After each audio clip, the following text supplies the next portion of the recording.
আসসালামু আলাইকুম। আপনারা কেমন আছেন? আশা করি ভালোই আছেন।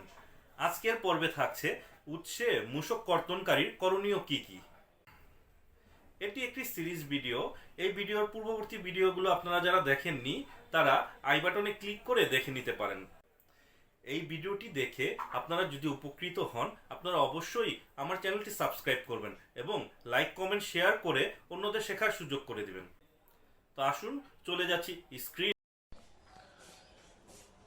আজকের টপিক হচ্ছে উৎসে মূসক কর্তনকারীর করণীয় কি কি।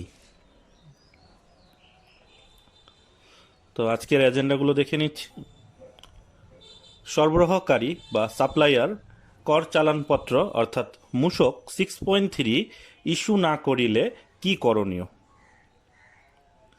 উৎসে মূসক কর্তনকারী সত্তা বা সরবরাহ গ্রহীতা নিবন্ধিত হইলে কি করণীয়। উৎসে মূসক কর্তনকারী বা সরবরাহ গ্রহীতা নিবন্ধিত না হইলে কি করণীয়। উৎসে কর্তনকারী উৎসে কর্তৃত মূসক জমা প্রদানের সময় ট্রেজারি চালানে অর্থনৈতিক কোড ও কমিশনারেট কোড রাজস্ব কোডগুলো কি কি। তো আসুন শুরু করছি। আমাদের প্রথম প্রশ্ন, সরবরাহকারী কর চালানপত্র অর্থাৎ মূসক 6.3 জারি না করিলে করণীয় কি কি। রেফারেন্স এসআরও নাম্বার 240 নাম্বার আইন 2021 সাল 163 নাম্বার মূসক অনুসারে মূল্য সংযোজন কর সম্পূরক শুল্ক আইন 2012 সনের 47 নং আইন এর ধারা 135, ধারা 49 ও ধারা 127 খ এর সহিত পঠিতব্য প্রদত্ত ক্ষমতা বলে জাতীয় রাজস্ব বোর্ড নিম্নরূপ বিধিমালা প্রণয়ন করিল, যথা।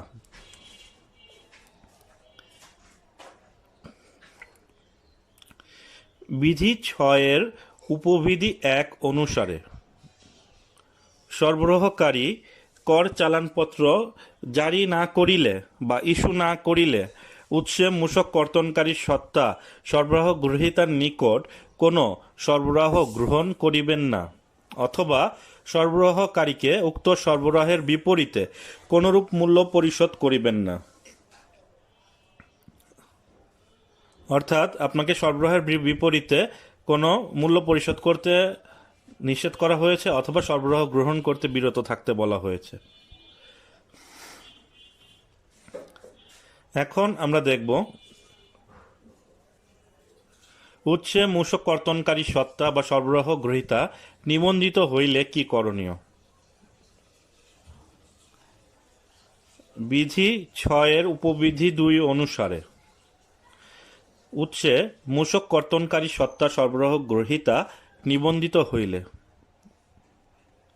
এখানে পয়েন্ট আকারে বলা আছে ক, পণ পরিশোধ অর্থাৎ মূল্য পরিশোধের 15 দিনের মধ্যে উৎসে কর্তৃত মূসক নির্ধারিত অর্থনৈতিক কোডে সরকারি কোষাগারে ট্রেজারি চালানের মাধ্যমে জমা প্রদান করিবেন।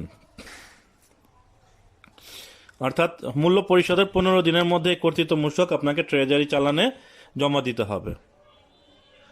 পয়েন্ট নাম্বার খ, উৎসে কর্তৃত মূসক সংশ্লিষ্ট কর মেয়াদে দাখিল পত্রে বিধিকারীর সমন্বয় করিবেন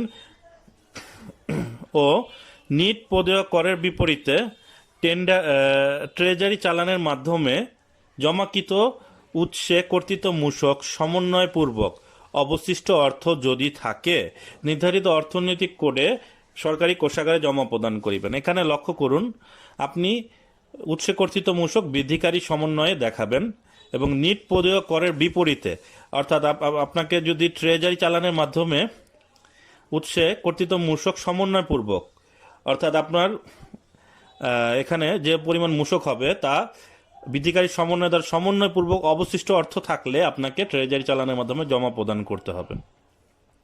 গ, উৎসে কর্তৃত মূসক দফা ক অনুযায়ী জমা প্রদান পূর্বক 3 কার্য দিবসের মধ্যে মূসক 6.6 এ 3 প্রস্থ বিশিষ্ট কর কর্তন সনদপত্র ইস্যু করিয়া উহার মূল কপি ট্রেজারি চালানের মূল কপি সংশ্লিষ্ট সার্কেলে দাখিল করিবেন এবং একটি অনুলিপি 5 বছর পর্যন্ত সংরক্ষণ করিবেন। অর্থাৎ মূল্য পরিশোধের পরিশোধের পর আপনাকে তিন তিন দিন এখানে বলা হয়েছে দফা ক অনুযায়ী 3 কর্মদিবস অর্থাৎ 3 দিনের মধ্যে আপনাকে মূসক 6.6 আপনাকে ইস্যু করিতে হবে, অর্থাৎ উৎসে কর কর্তনের সনদপত্র। এটা আমরা দেখে নেব এটা কেমন দেখায় উৎসে কর কর্তনের সনদপত্র।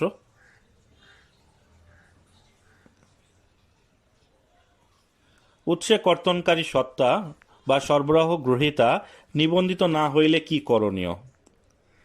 বিধি 6 উপবিধি 3 অনুসারে উৎসে মূসক কর্তনকারী সত্তা বা সরবরাহ গ্রহীতা নিবন্ধিত না হইলে সরবরাহকারীকে পণ পরিশোধ অর্থাৎ মূল্য পরিশোধের 15 দিনের মধ্যে উৎসে কর্তৃত মূসক নির্ধারিত অর্থনৈতিক কোডে সরকারি কোষাগারে জমা প্রদানপূর্বক 3 কর্মদিবসের মধ্যে মূসক 6.6 3 পোস্টে উৎসে কর্তনকারী সনদপত্র উৎসে কর্তন সনদপত্র ইস্যু করিবেন এবং উহার মূল কপি ট্রেজারি চালানের মাধ্যমে সংশ্লিষ্ট মূসক সার্কেলে দাখিল করিবেন।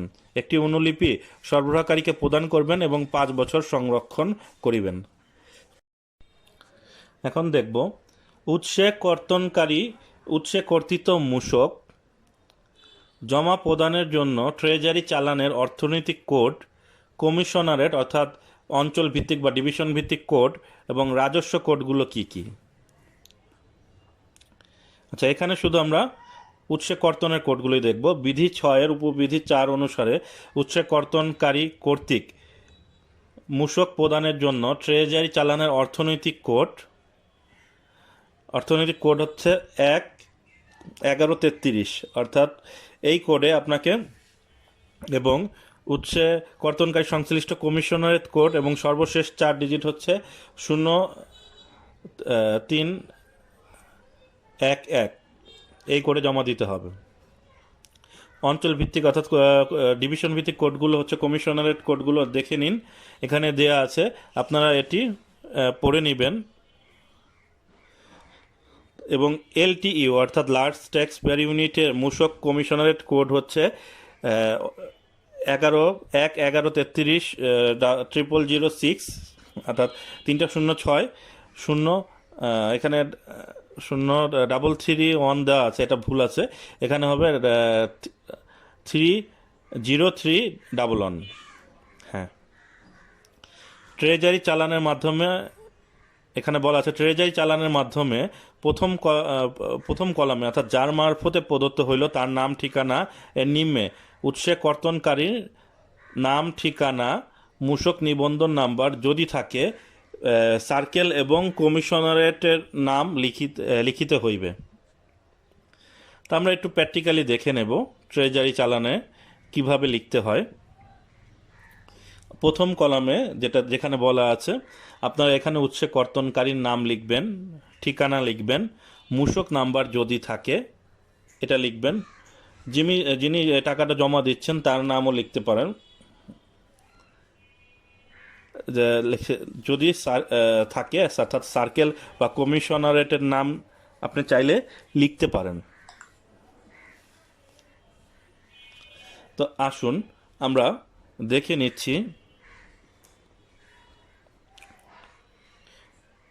ট্রেজারি চালান কিভাবে লিখতে হয়। তো এখানে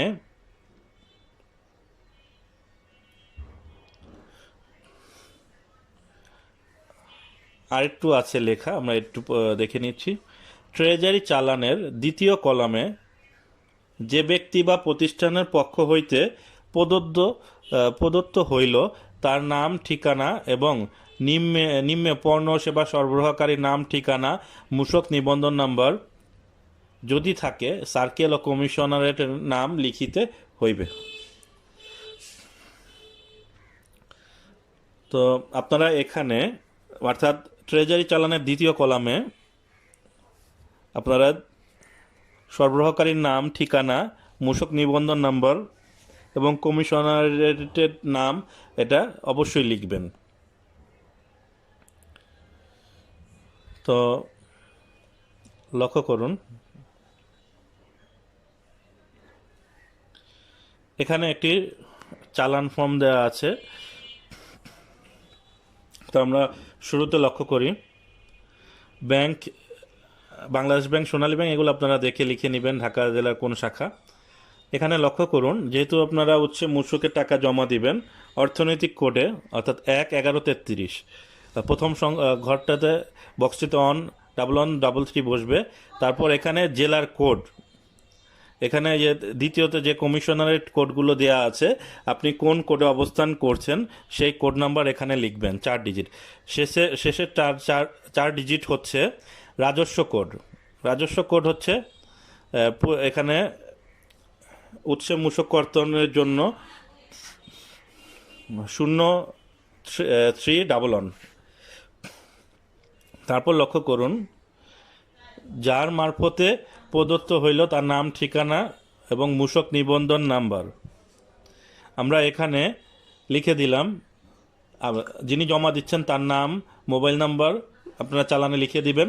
তারপর কোম্পানি না হইলে কোম্পানির নাম, ঠিকানা, বিন নাম্বার। দ্বিতীয় কলামে যে ব্যক্তি বা প্রতিষ্ঠানের পক্ষ থেকে প্রদত্ত হইল